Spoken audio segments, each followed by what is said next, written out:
বললো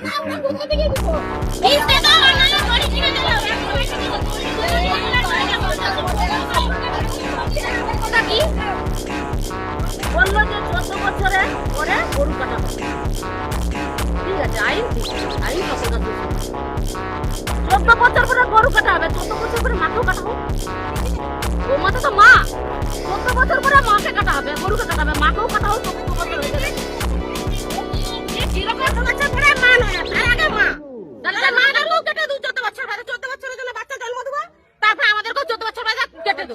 একই তো মা, মানে আমরাও তো মা, একই তো ব্যাপার। পূর্ব মেদিনীপুর জেলার তমলুক থানার তমলুক বিধানসভার শহীদ মাতঙ্গিনী ব্লকের কাখরদা গ্রাম, এই গ্রামে প্রায় 200 পরিবার গরু পালন করেন।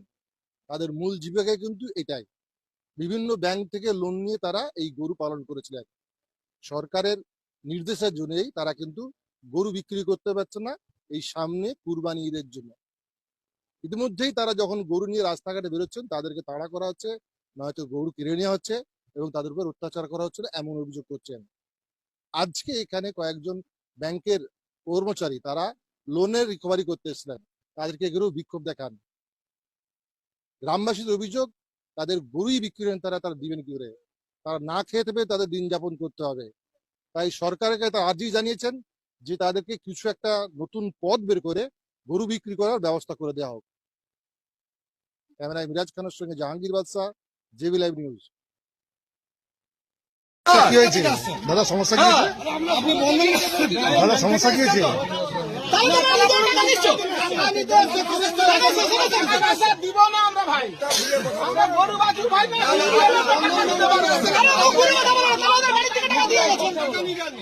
কথা বলছি, কন্ট্যাক্ট করতেছে, কথা বলছেন স্যারের সাথে কথা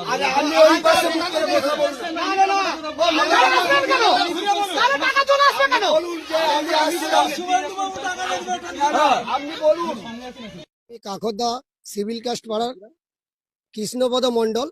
কাখরদা সিভিল কাস্ট পাড়ায় আমাদের এখানে প্রচুর পরিমাণে প্রত্যেক বাড়ির লোকে 10টা 15টা করে গরু পুষেছি, ছোটবেলা দিয়ে খাবিয়ে মানুষ করেছি। আজকে যে শুভেন্দুবাবু বলল কুরবানি হবে না, এই মুহূর্তে যদি না কুরবানি হয় আমরা এই গরুগুলোকে খাওয়াবো কি? আমরা নিজেরা পাল্টানো দরকার। সরকার চেঞ্জ হবে হিন্দুদের ভালোর জন্য বলছে, তাহলে আজকে গরু কারা পুষছে? হিন্দুরা। একমাত্র মরবে হিন্দুরা, এখানে কোনো বাঙালি ছাড়া কেউ মরবে না। একটা ছোট ছোট বাচ্চা, এখানে সবাই গরুর পিছনে পড়ে থাকি, দীর্ঘদিন কষ্ট করে মানুষ করছি, কি করে খাওয়াবো, কি করবো? লোন 10 লাখ টাকা ব্যাংক থেকে লোন লিবা আছে, 10 জনের গ্রুপ লিবা আছে, কি করে